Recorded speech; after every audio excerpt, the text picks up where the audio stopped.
Assalamu alaikum ƴan uwa maza da mata, muna muku barka zuwa cikin wannan tasha namu mai albarka na Yuzarsif TV. In yanzu kuke kasancewa da mu, kada ku manta ku danna mana subscribe domin samun cikakkun bidiyoyin mu. Mun gode.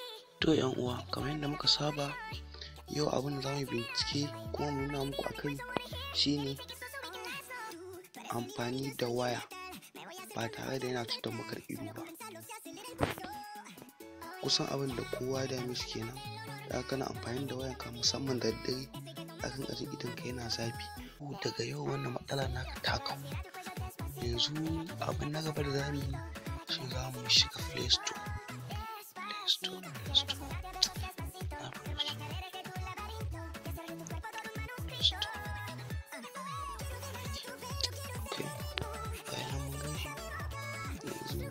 Za mu shiga domin ɗauko application kamar haka. Kuɗin mu ya zaɓi.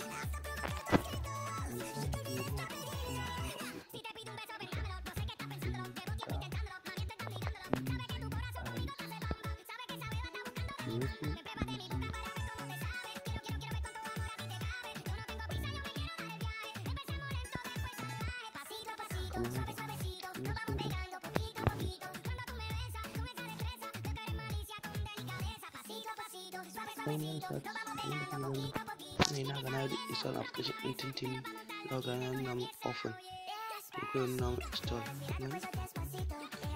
To wani ba buƙatar sai na sake installing tun da cikin wannan dama already. Yanzu za mu koma baya sai mu shiga application ɗin.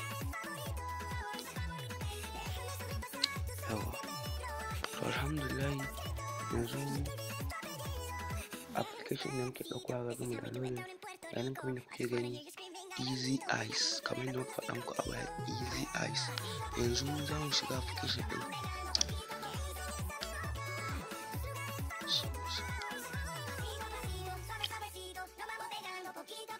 To yanzu abin da za ku naga shine za ku ga allow a gefe, wani shine ba da dama application ɗin ya ba ku haɗa kai da ya kamata.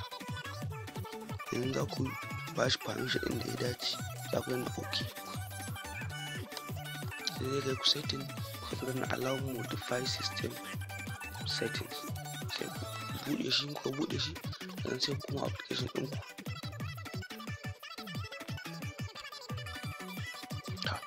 Kamar yadda kuke gani yanzu za ku ga wani zanen ido haka a rufe. To abin da za ku na gaba shine mai sauƙi ne, ba wani ba ta lokaci da wani abu. Kuna danna wannan idan za ku ga wurin ya rage haske. Kun gani?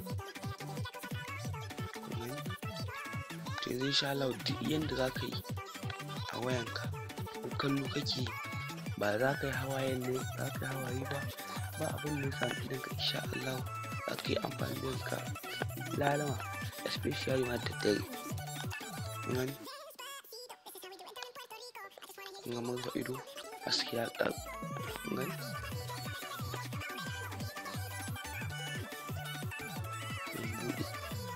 Gaskiya ya rage a kuma da. To muna godiya da kallon wannan tasha namu. Kada dai ku manta ku danna mana subscribe domin samun cikakkun bidiyoyin mu da zarar mun ɗaura. Mun gode.